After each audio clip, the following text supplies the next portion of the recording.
কখনো একটু সময় বার করে এই রেসিপিটা একবার হলেও করার অনুরোধ রইল।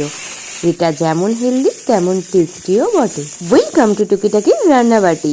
আজকের রেসিপি মটর পনির ব্রকলি। তার জন্য পনির আর ক্যাপসিকামটা হালকা করে ফ্রাই করেছি আর ব্রকলিটা মিডিয়াম ফ্রাই করে তুলে নিয়েছি। অবশ্যই নুন ছড়িয়ে দিয়েছিলাম। তারপর তেলের মধ্যে গোটা জিরে, সামান্য গোটা গরম মশলা আর গোলমরিচ ফোড়নে দিয়ে দিলাম পেঁয়াজ কুচি, কাঁচা লঙ্কা কুচি। তারপরে পেঁয়াজটা হালকা ফ্রাই হয়ে এলে দেবো টমেটো কুচি আর তারপর আদা রসুনের পেস্ট।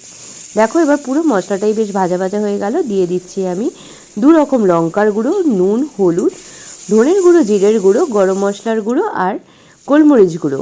যেহেতু গুঁড়ো মশলা তাই সামান্য জল দিয়ে মশলাটাকে কষিয়ে নিয়ে দিয়ে দেবো মটরগুলো, মানে কড়াইশুঁটিগুলো দিয়ে দিচ্ছি। একটু চাপা দিয়ে রেখেছিলাম, কড়াইশুঁটিগুলো বেশ সেদ্ধ হয়ে এসছে। এরপর ভেজে রাখা সমস্ত ইনগ্রিডিয়েন্টসগুলো যোগ করে দেবো, ভালো করে কষাবো 5 মিনিট থেকে 7 মিনিট মতো। তারপরে পরিমাণ মতো জল ঢেলে চাপা দিয়ে দেবো। 10 মিনিট পর চাপা খুলে নিয়ে টক দই সামান্য ময়দা দিয়ে ফেটিয়ে রেখেছিলাম আর একটু দিয়েছিলাম সামান্য নুন।